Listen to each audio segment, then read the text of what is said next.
As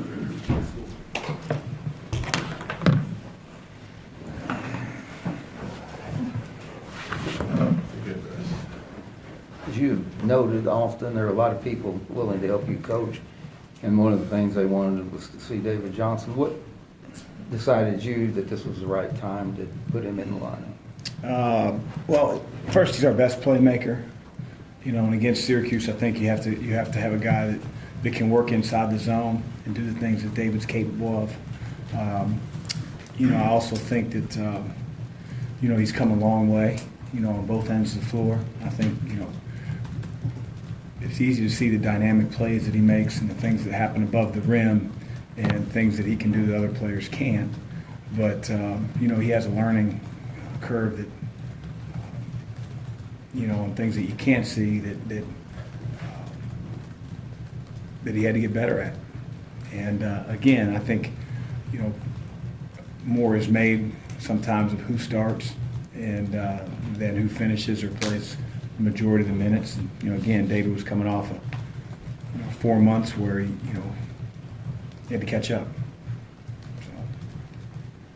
You ever been on the receiving end of just like back-to-back crushing losses like UNC has, and how do you respond in a situation like that? I mean, every loss is crushing. Maybe the circumstances like down the stretch where, you feel like, hey, if we just catch an inbounds pass or we get a defensive rebound, you win the game. But I think, you can't be in this profession, coaching, and not suffer some heartbreakers. So, you just got to try to learn from it. When you're in that situation, you got to try to survive it. We had a 6-game losing streak when I was at Xavier. We lost, arguably our best player at the time, who's an NBA player now, and we couldn't win. And our guys were playing well at times and doing what we asked of them, but we just couldn't get over the hump. And then, we finally did, and it was a watershed moment for us. And then we ended up going to an Elite Eight game. We're one game away from a Final Four. So, you just have to keep pressing forward. What's going on with Aiden's shoulder, and when do you think he'll be back to 100%? He has an impingement. I'm told it's like having a deep thigh bruise in your shoulder. So, it really comes down to nothing structurally is wrong. Pain tolerance. When the swelling goes down, he'll have more mobility. So, it could be a week, could be 2 weeks. I really don't know. How dangerous? I mean, it sounds strange to talk about a team. Carolina's record as being dangerous, and yet they've been knocking on the door against really good teams. You'd probably prefer to see them break through one of those teams, but how dangerous are they coming into this? I mean, they're Carolina. I think I know our guys will be up for it. I mean, they've got a program everybody in the country can identify with. They know what Carolina basketball stands for. They're going to run the ball down your throat or attempt to. They're going to post it every chance they get, and they're going to offensive rebound like madmen. And, they've got a unique player in Cole Anthony, who's, one of the best athletes at his position in the entire country. He's explosive. And so, we don't worry about, what they're coming in on or what they're trying to do. We just have to be ready for a team that has a history of excellence. Coach, Cole Anthony does such a great job of getting to the basket. Like in your defense, your philosophy is to keep the man in front. What's kind of the thought process in terms of guarding Cole Anthony? He does such a great job getting to the basket. I think against any really good ball handlers and playmakers, like Cole, you just have to make the game as hard as you possibly can on him. To get in the lane. You can't allow him to play downhill. He's a high volume free throw shooter, and he gets to the line an awful lot because he creates contact.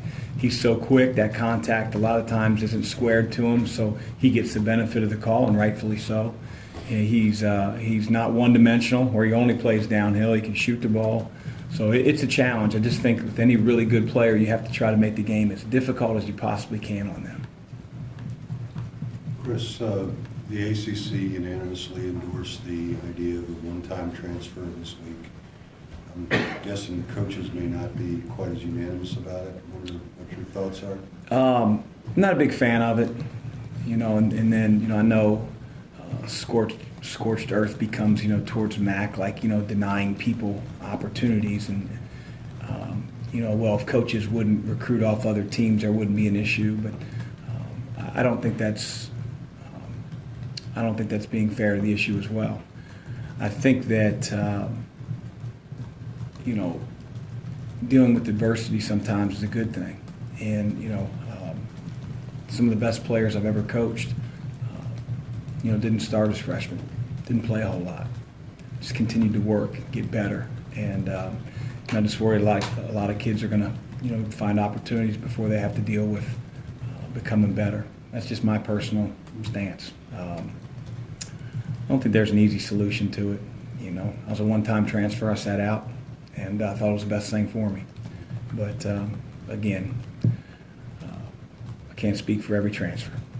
Coach Cal seems to think it'll benefit the schools at the top, and that there needs to be, I guess, a pretty strict policy on tampering. Do you agree with that? There definitely has to be a strict policy on tampering.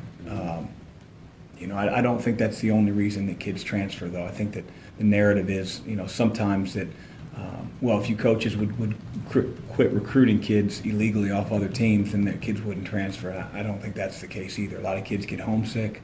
A lot of kids don't, have success first couple months at the college level. And I just hope that doesn't become, the solution is to find, the right place for me. And sometimes it is the right place. You just have to work through some things for the first time on your own, being away from home. I don't know who it'll benefit. I don't think it'll benefit college basketball and fans that want to see continuity and rosters. I think it's going to be tumultuous from year to year for some teams. Again, it's one man's opinion, and I really don't care if people don't like the opinion. How difficult is it to keep up that high level of play that we saw the other night against Syracuse going forward? What's the magic wand or whatever you? We got a lot to play for, and we got to figure that out. And we played well. Syracuse presents a unique challenge, the way you have to play on offense, but I loved our spirit, and we've got to be able to recapture that and keep moving forward. Coach, speaking of a lot to play for, a quick turnaround on Monday, a lot to play for in that Florida State game, especially down the stretch with them being, right there at the top of the conference. How do you plan for a game in such a short turnaround like that, especially with so much on the line? Same way Florida State does. Florida State game won't mean a whole lot if we don't handle business on Saturday. So I don't talk about it with my team. Really shouldn't talk about it with you guys. I mean, my job is to make sure we're ready to go tomorrow. So, as long as the opponent doesn't have 7 days to prepare, which unless they cancel their game tomorrow, we should be straight.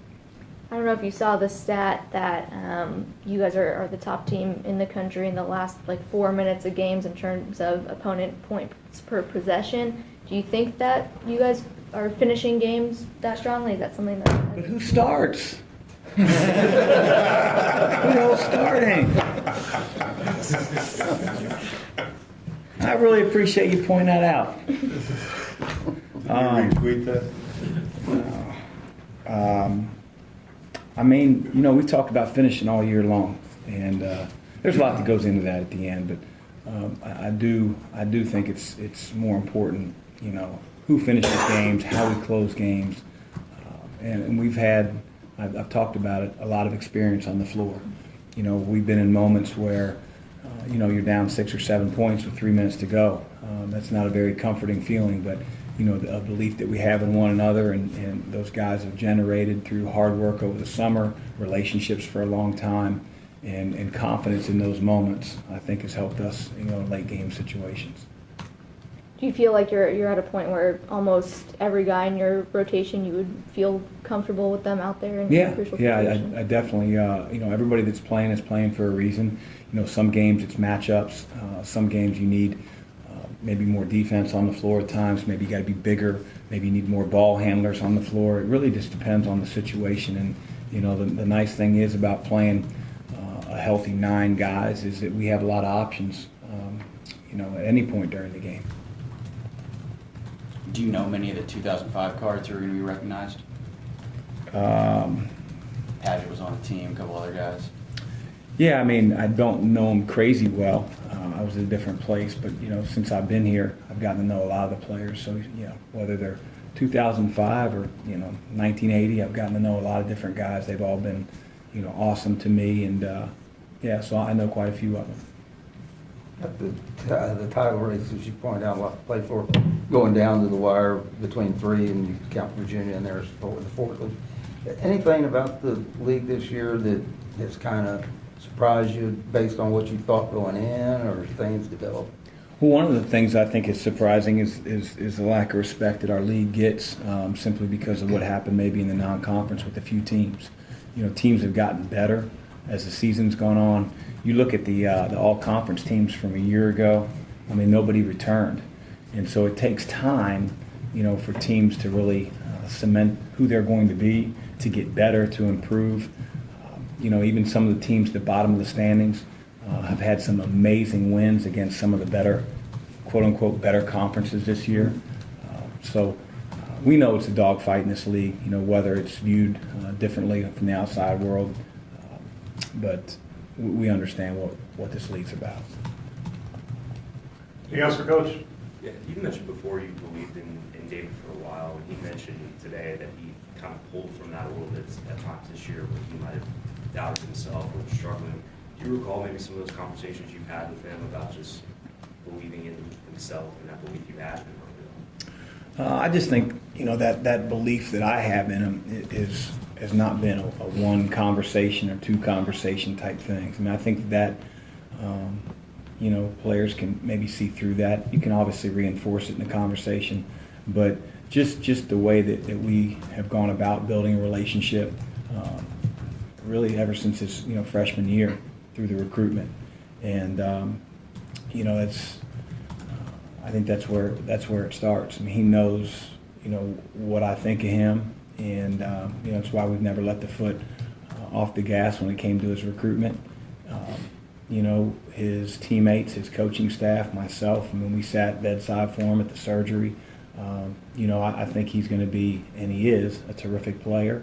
And every player, I don't care who they are, struggles at times, with what the college game presents, whether that's on the defensive end, turnovers, you name it. And there's some struggles he's yet to see that's going to happen as he takes more and more ownership of who he is as a player. But he's a great kid. He's very, very talented. And, when you mix the two together, when you have high character off the floor and, you're competitive and talented on the floor, good things tend to usually happen. He did say he felt bad for not coming to the Sacred Hole, but he was smiling. Yeah, it's worked out, but that's the one time I'll forgive him for telling a little white lie. Thanks. Thank you.